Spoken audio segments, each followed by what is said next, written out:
To millions, Lynda Carter was the embodiment of strength, beauty, and grace, the legendary Wonder Woman who inspired a generation. But behind the iconic tiara and dazzling smile was a woman quietly fighting battles that no one could see.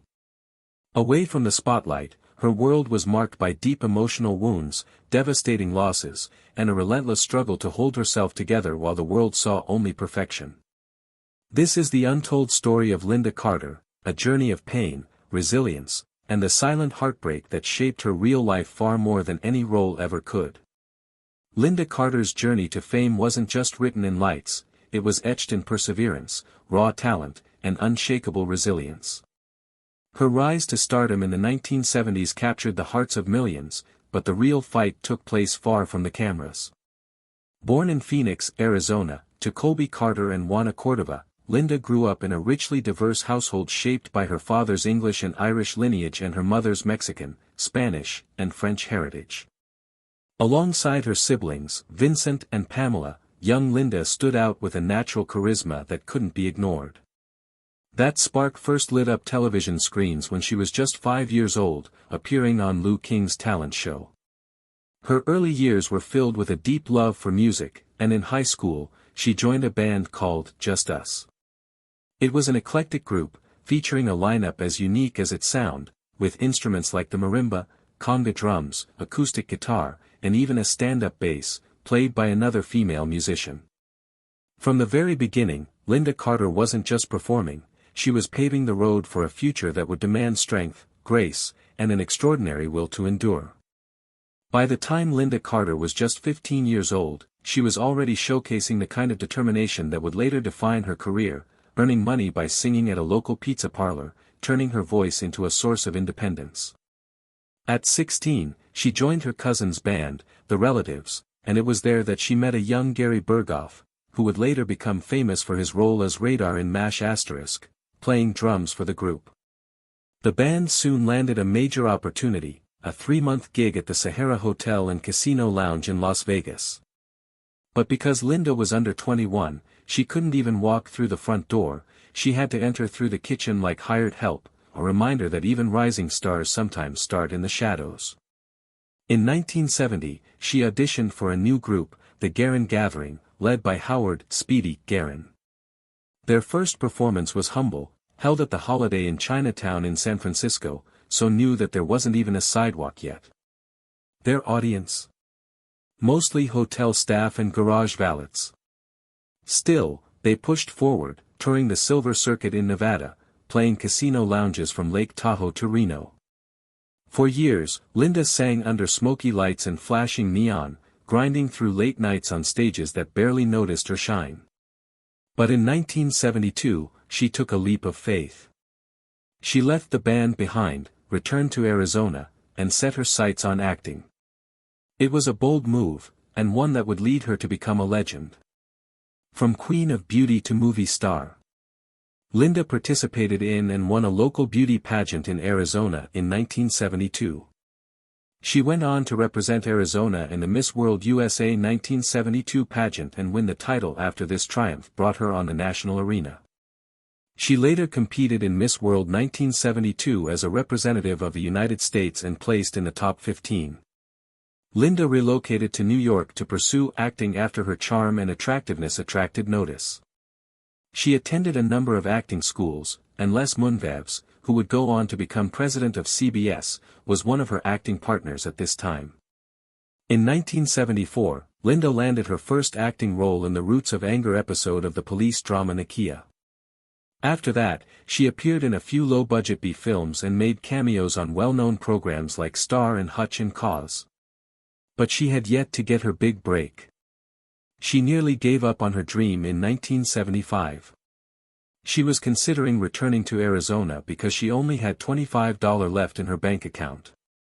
Then the phone rang. Lynda was in the position of Wonder Woman, and Joanna Cassidy had lost it. "I never intended to be a sexual object for anyone other than my husband," she subsequently stated. "I never imagined that men's restrooms would display a picture of my body. I detest men observing me and forming opinions about me. And I am aware of their opinions. They tell me and write." She was much more than just a lovely face, as seen by her honesty. She wasn't scared to voice her opinions and had strong morals. Turning into a symbol. From 1975 until 1979, the Wonder Woman television series ran on ABC and then CBS. Both fans and critics praised Lynda's portrayal of Diana Prince, popularly known as Wonder Woman. The character became a TV phenomenon thanks to her performance, the humorously accurate clothing, and the memorable theme song. Despite all of the success, Lynda never lost sight of the fact that the position might be both advantageous and disadvantageous. She recounted in 2017 that she had been informed by one of the show's producers, "Oh, women are going to be so jealous of you." "Not a chance," Lynda said. "I'm not playing her that way, so they won't be. I want ladies to aspire to be my best friend or to be me." She stood out because of that attitude. Being a hero wasn't her only goal. For her audience, she aimed to be one. Later, she said that being Wonder Woman was a near-magical experience. "There is something about the persona that made you pretend to be her throughout that period of your life. You thought you could soar." She was recognized for her contribution to the creation of Wonder Woman by DC Comics in their 50th anniversary issue, 50 Who Made DC Great, in 1985. Over time, DC released collectible statues and busts in her likeness, further celebrating her status as Wonder Woman. However, despite her notoriety, Lynda was also dealing with the difficulties of being permanently associated with a single part. Nevertheless, she accepted it, realizing that Wonder Woman had a greater impact on society than she could have ever dreamed. The life of Lynda Carter following Wonder Woman. Lynda Carter was already in great demand when Wonder Woman was still being produced. She was more than just a television personality. She was also very involved in promotion. She was crowned the world's most beautiful lady in 1978 by the British Press Group and the International Academy of Beauty. In 1977, she had agreed to a modeling contract with Maybelline. She even co-starred with comedian Don Rickles in a Diet 7-Up commercial in 1979. In 1975, Lynda did the narration for the movie trailer for The Drowning Pool, making her the first woman to ever do so. She was also pursuing her love of music, co-writing a number of songs for TV specials and recording her album Portrait in the late 1970s. She even sang 2 of her songs in the Amazon Hot Wax Wonder Woman episode. Despite her disapproval, she issued a promotional poster in 1977 that sold over 1 million copies. "I only snapped a picture." She once remarked, "I thought it was a dumb photograph."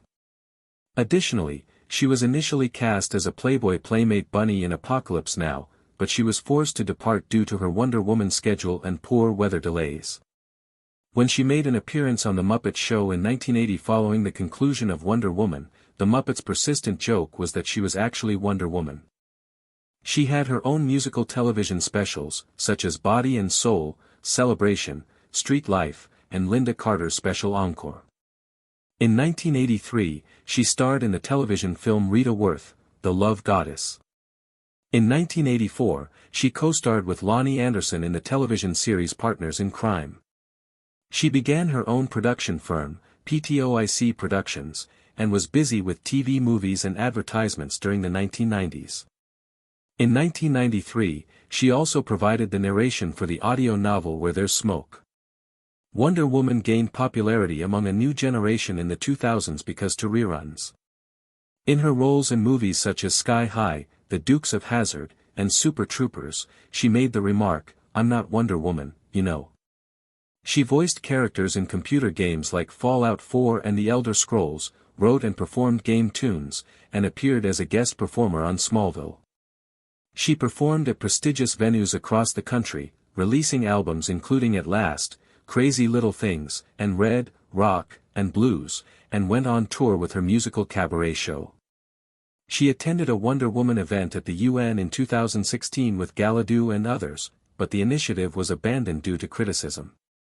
She demonstrated that she still had star power in 2017 when she made a comeback to the DC universe as President Olivia Marsden in Supergirl. The legacy endures. Lynda Carter's name was still associated with Wonder Woman decades after the original series concluded. Patty Jenkins, the director of the 2017 Wonder Woman film, asked Lynda to appear in a cameo. Unfortunately, Lynda was unable to join the project at that time due to her concert commitments. However, she pledged to do it if there was another opportunity and a favorable aspect for her. When Lynda portrayed Asteria, the Amazon's golden warrior, in the post-credit scene of Wonder Woman 1984, that promise was fulfilled. Regarding the role and the movies, Lynda clarified, "As actors, we try to separate ourselves from a role because we are actors. We are not the characters we portray. However, I realized early on that this character is undoubtedly much more than myself, and it would be foolish for me to try to separate myself from other people's experiences with the character." Her statements demonstrate her belief that Wonder Woman is a symbol that belongs to everyone who has ever been influenced by her and transcends herself. Lynda Carter's career is one of skill, tenacity, and fortitude. She went from a young kid singing in a pizza parlor to an international beauty queen and from a struggling actress with $25 in the bank to a worldwide icon. However, how does her private life appear behind the scenes? A tale of romance that began unexpectedly. Lynda Carter had a complicated romantic life before the world met her as Wonder Woman.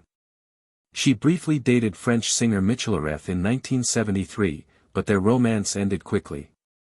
She later married Ron Samuels, her talent agent, in 1977. Carter later acknowledged that she was really unhappy over the 5 years of the marriage. Then, in 1982, her life took a drastic turn. She met Robert Altman, who would go on to co-found Xenax Media and was a successful lawyer in Washington, D.C. Carter wasn't searching for love at the time because she was going through a divorce from Samuels. However, love might occasionally surprise you.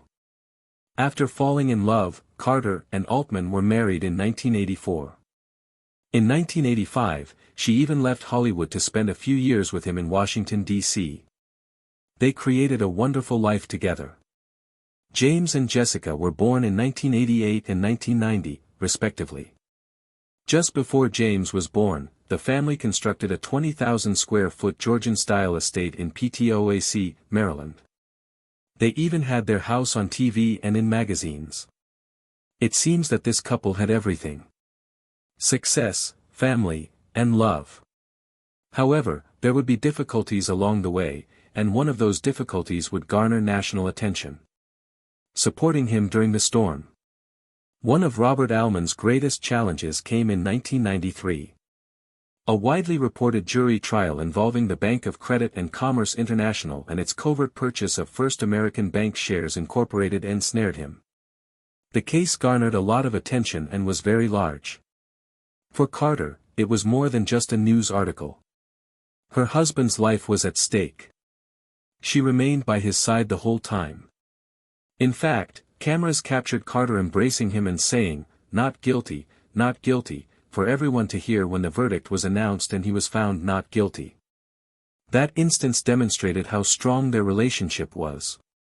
Carter frequently remarked that Altman was the type of man who would make her laugh and pull her back from the brink of momentary tension.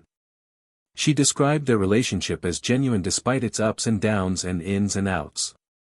At one point, she told Closer Weekly, "Don't marry the first person that proposes to you." Altman was worth the wait for her. Together, they created almost 40 years through both good and difficult times. However, Carter's world was completely upended in February 2021 in a way she could never have anticipated. The day that everything was different. Robert Altman died on February 3, 2021, at the age of 73. He had been fighting a rare kind of blood cancer called myelofibrosis.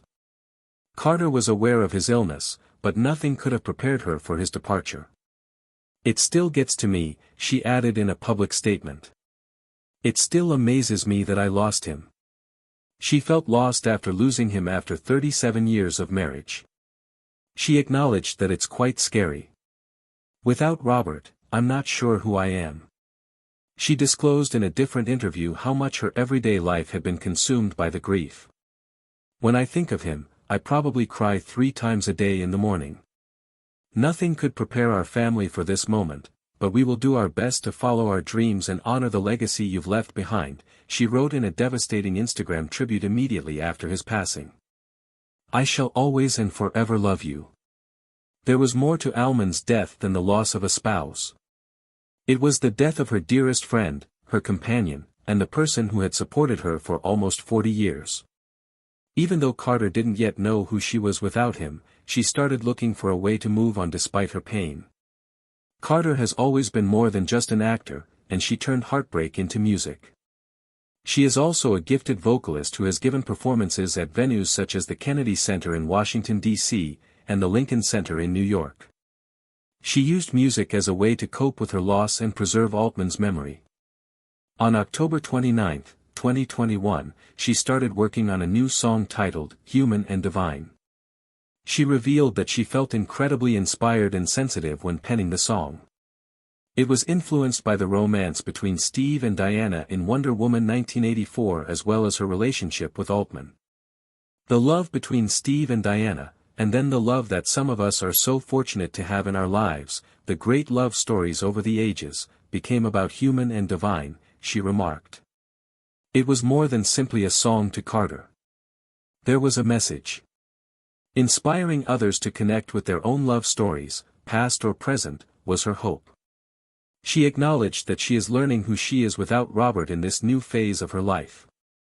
She is preserving his love through her music and her memories, despite the fact that it is frightening.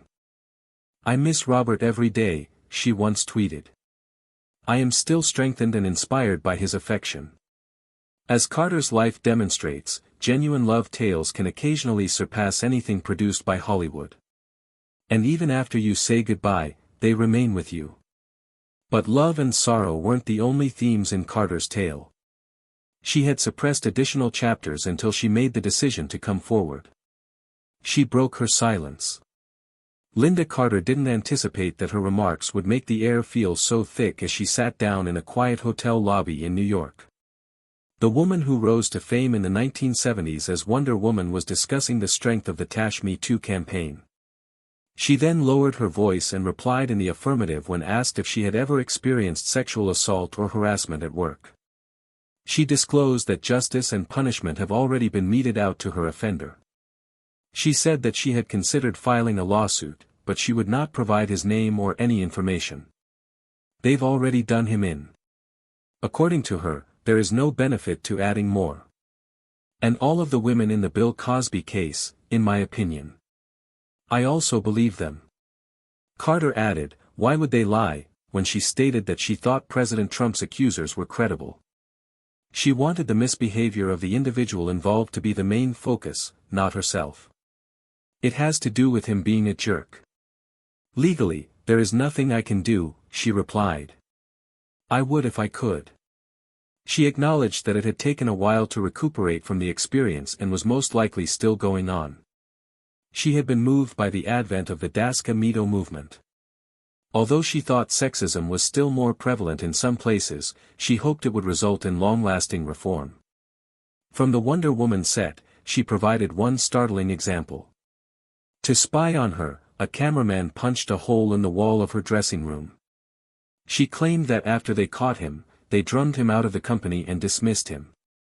However, at other instances, she repelled unwanted behavior on her own, frequently using a sharp, "Are you kidding me?" In those days, women discreetly alerted one another to potentially hazardous men.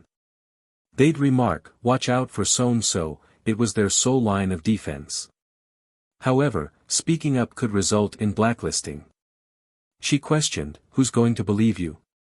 This concern was prevalent among regular women, such as maids and caregivers, as well as in Hollywood. And it was the battle against a culture that didn't listen that Me Too had at last brought to light. Carter recalled asking her husband if he became stunned through the variety of women sharing the Me Too memories. His solution changed into yes, but Carter said no female was surprised. "It's been going on for years," she advised him. "We've been attempting to inform you. We have been trying to inform you for a long time and you have not listened." She explained the distinction between a person flirting and a person assaulting a person. If someone hit on her and subsidized off whilst told to, that became one thing, however being cornered, locked in a room, or threatened turned into completely extraordinary. The actual hassle changed into that speak me up may want to get you blackballed from the industry. For her, the movement's power came from famous women having the courage to expose effective men like Harvey Weinstein. He was going down besides, she stated, describing him as a bully no one appreciated. One girl spoke, then every other, and the wall of silence began to crack. Carter's very own profession became shifting ahead again. She was about to narrate Epic Warrior Women, a record series for the Smithsonian Channel. She arrived on the interview dressed in black silk, hair flawlessly styled, makeup ready for TV. She spoke with the identical satisfaction she felt seeing the Wonder Lady film's achievement. Carter was close to the film's director, Patty Jenkins, and praised Gal Gadot's performance. Patty got it, she stated, that means the authentic stability of the individual. Despite the fact that she did not seem in the film, Carter became happy to peer surprise woman at the big display screen again. She stated she didn't even watch the trailers earlier than the foremost, however once there, she stood up and cheered. For Carter, this revival became extra than nostalgia. It became evidence the character nonetheless mattered, and the values she represented still inspired audiences. The complete woman. Working at the Smithsonian Mission taught Carter approximately actual women warriors during history, Amazon, lady gladiators, and even combatants in 19th-century Africa. She noticed a common reality. In historic instances, the whole girl changed into reputable. Mom, warrior, leader, accomplice. In her view, men's fear of girls often came from their lack of ability to manipulate that wholeness. Men cannot procreate. I assume it really is the problem. She stated in contemporary subculture, she felt men still desired to separate girls into roles, sexual companion, virgin, or mother, however not often noticed them as all three. It truly is why she referred to as for men to be champions of women, embracing each part of who they are. When asked if the Wonder female gown objectified her, Carter laughed and rolled her eyes. She said she by no means performed the position as attractive or predatory. Neither did Galadoo. The display's revealing outfit, she argued, became modest compared to bikinis of the time. You need to virginize surprise female. It's ridiculous, she stated. She changed into more embarrassed via beauty pageants than by carrying the superhero dress. Triumphing Miss World the United States in 1972 had been an odd moment for her. That was objectifying. That changed into a meat marketplace, she admitted. She handiest did it once and even then nearly misplaced her title for refusing in the beginning to go on a USO tour in Vietnam. Pageants, she stated, nonetheless had the identical trouble. Many beautiful, clever ladies, but best one winner, while absolutely everyone else is simply losers. She in no way supposed Marvel Girl to define her complete career. Yet she understood its magic. It simply isn't about me, she stated. It is about a position I created, and thank God human beings recognized with it, shielding the man or woman from the begin. Carter knew she had to form Wonder Woman so ladies would really like her as much as guys did. A manufacturer once warned her, girls are going to hate you, but Carter refused to play her that manner. The end result became a heroine with no longer a median bone in her body who stood towards bullying and carried the lasso of fact as her internal light. She was sturdy, loving, sincere, and fierce. Youngsters throughout the United States, boys and ladies might spin round on playgrounds pretending to be her. Carter remembered the humorous side of TV manufacturing within the 1970s. There had been few lady stunt performers, so men often wore the Wonder Girl costume for dangerous scenes. You would see them in the dress with chest hair popping out the top, she laughed. And no curves. But she by no means saw the position as a burden. Why might I'm going towards it? She asked. Enthusiasts told her their non-public memories, and he or she valued the one's connections. Nonetheless, reputation had its darkish facets. Some fan attention was peculiar, like a person who sent her VHS tapes of himself talking about her, and some changed into horrifying. She admitted having stalkers. She tried to be cautious without converting her way of existence. For Carter, accessibility and friendliness made people much less odd. Online complaint became every other battle. People ought to disagree with her political opinions, she stated. But don't tell me to close up. She refused to permit her public image silence her voice. Even though Surprise Lady changed into usually a part of her identity, Carter built a life past the position. Some concept the display might limit her performing capacity, however she didn't see it that manner. It's far what it's far, she said. After the collection ended, she backed to her past love, making a song. She toured even as pregnant together with her son James, however gave up acting on the road because it wasn't true for youngsters. She targeted on appearing again, and when her son became grown and looking at schools, she concepted changed into time to return to paintings in a bigger way. Lynda Carter's coronary heart nevertheless aches. For Lynda Carter, the lady the arena recollects as Surprise Woman, existence has never been the equal given that her husband Robert Altman passed away in 2021. Even now, 3 years later, she admits the pain will by no means definitely leave. He turned into the top-notch love of my existence, she says. Each unmarried day, she thinks about him. She finds herself in moments in which she's about to proportion something with him, handiest to take into account he's not there. If she's on a flight, she still expects a message from him asking, "Did you land effectively?" Became the whole thing all proper, it's the kind of accomplice he became. Usually worrying, continually present. Now at 74, Lynda is honoring Robert with a deeply private song referred to as Letters from Earth. Many people are amazed she's a singer, however song has been a part of her life long earlier than appearing. She laughs as she recalls starting in golf equipment at simply 14 and writing songs earlier than her breakout role as Surprise Girl in 1976. This music, she says, is for anybody who has misplaced a person they love.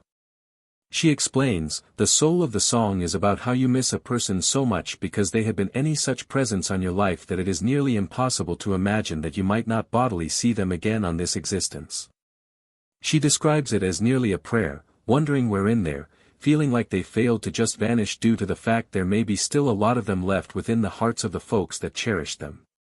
It's a celebration of affection as an awful lot as it's miles heartbreaking, she adds. Because Robert's loss of life, Lynda has been the usage of her voice for more than just track. She's partnered with City of Hope to assist fund research into complex blood cancers like the one which took his life. Robert's infection commenced as myelofibrosis, a problem within the bone marrow, and later became secondary myeloid leukemia, which has very limited remedy options. Despite the fact that she's enthusiastic about the medical progress being made, it does not erase the vacancy of losing him. Lynda admits that Lifestyles feels one of a kind without an accomplice by using her side. My existence became a journey with him, she remembers. They traveled, explored, laughed without end, and confronted demanding situations together.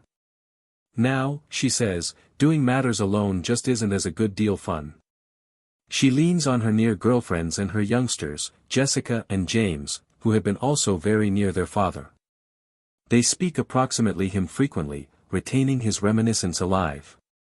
Lynda smiles, remembering how their marriage worked so properly. Robert was calm, constant, and even-tiered, and he loved her lively character. Together, they built a Lifestyles complete of affection, laughter, and unforgettable moments. But even with all of the recollections, she nevertheless looks to the sky and wonders, in which did you pass? That query lingers, a reminder that love like theirs by no means certainly fades. What's the primary aspect you consider about seeing Lynda Carter as Surprise Woman? And do you observe her honesty about her non-public struggles makes her even greater inspiring?